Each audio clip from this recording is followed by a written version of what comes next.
po si Bryce Erickson Hernandez, dating Assistant District Engineer ng Bulacan 1st District Engineering Office. Ako po ay na-contempt kahapon Senate Blue Ribbon Committee. Bryce Hernandez was cited in contempt and was issued a commitment order to the USAA detention room. May I know the whereabouts of that Bryce Hernandez right now, Mr. President? Well, according to the newspaper accounts that I've read, I think they had our Senate President and the Speaker of the House had an agreement to commit Bryce Hernandez at the PNP Custodial Center of Camp Rami. May I clarify that quite accurate answer by Senator Estrada. Lumalabas si Senate President Soto kasama sa plano. Si Engineer Rice, ito ay nakontempt sa Senado.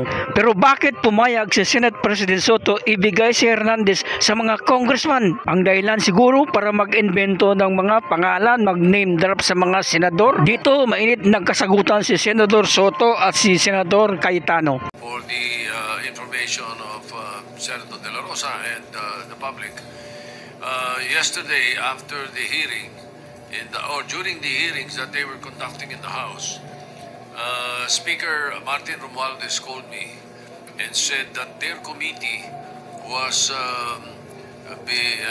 allowing Mr. Hernandez to remain in the House and in the House of Representatives, and that he was requesting that he not be returned back to the Senate because of some fear for his life. That is according to him. So what I did was I asked the Speaker what he plans, because we cannot allow that. I said he is under our custody and therefore he is in contempt in the Senate. Pag iniwan namin sa inyo, sabi ko, ibig sabihin niya para namin pinawalan. Correct. Kaya hindi ako pumayag. Correct. So what I did was I asked the Sergeant at Arms to bring Mr. Hernandez to the PNP Custodial Center, and that is where he is now. Still under the care of the OSAA. Mr. President, is there a possibility that we can commit him back here in the Senate? Of course, during the he is still under custody of the Senate, and therefore let him be jailed here, Mr. President. Indirects. We had to give in to the request of the Speaker. That he be not returned here as... Yeah, but Mr. President, I think as we speak, the jurisdiction of the person of Bryce Hernandez belongs to the Senate. Yes, and that's why we can call him here anytime we need him. Thank you, Mr. President. Yeah. Senator Alan Cayetano is recognized. Mr. President, on that Minority point, Leader is recognized. may I know, Sir President, will that be the new rule? Because under the present rule, kung sino may jurisdiction, siya yung magde-decide. So for example, siya ay incarcerated under RTC. So magpapaalam tayo sa RTC kung pwede natin hiramin. So nagpaalam sila sa atin kung pwede natin nila hiramin yung witness. Kasi insulto po sa atin yung sabihin may mangyayari sa kanya dito. Unang-una po, 24 tayo na lahat independent. Sinabi na rin po ng Senate President na ginagalang natin na independent ang Senate. Never naman po nagkaroon ng problema dito. ZTE, Pangulo pa.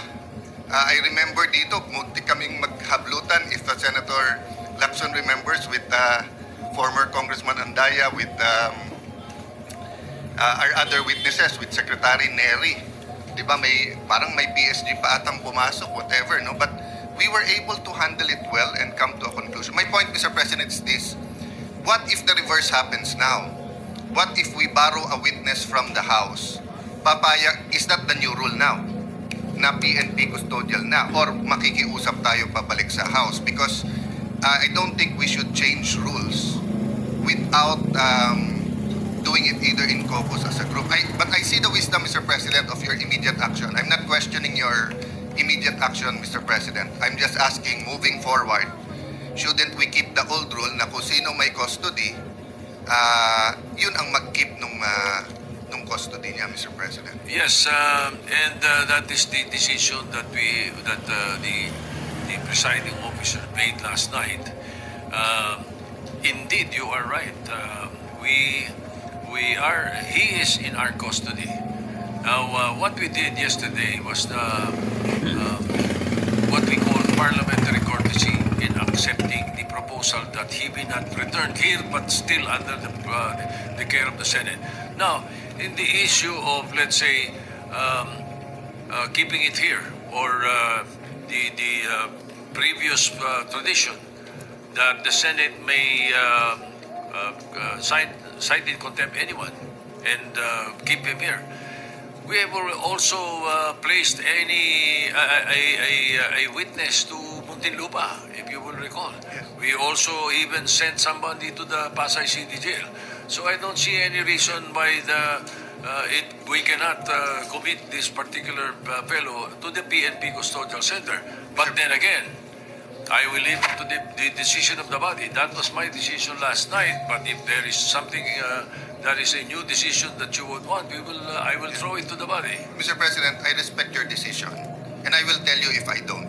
I have always been honest and told you what I thought, no? And I do agree that certain decisions have to be made right away by the Senate President at that point. And you do not want a constitutional crisis or ayaw natin mag-agawan ng witness sa gitna ng and perception is important. Kung nakipag-agawan po kayo o tayo kagabi, it would appear na baka may katotohanan yung sinabi about senators kaya pinipilit natin dito. The problem is, meron din kasing perception tuloy that by not having him back here, baka nga totoong ini-influensya natin. But from my point of view, from my limited point of view at this point in time, when he was here, no one was talking to him from the Senate panel. But according to Senator Marcoleta, he got information that the witness was being asked to single out senators there. So only God knows if Senator Jinggoy is the good one or the better one. Only God knows. To our new chairman of the committee on the Blue Ribbon Committee, and the Senate President, you weren't here at that time, but I'm sure you monitored it. Tinuturo naman ni Secretary Bonoan kung bakit nagkaganon yung budget at ba't suddenly lumaki na naman yung budget. No? So the point is, Mr. President, perception here matters. Tomorrow ba or the next day, we will announce, I think Malacanang has already said they will announce a independent commission. The minority has not discussed whether we will support it or not. Maybe not in infrastructure, but on other things. So ang point ko, Mr. President, na-disrupt yung sistema ng corruption, which is good. Pero ang ginagawa pabalik ng mga corrupt, dinidisrupt din tayo Dinidisrupt din yung mga nag-imbestiga. That's why yesterday, I'm happy we have a consensus, the majority and minority, that we should continue our hearings.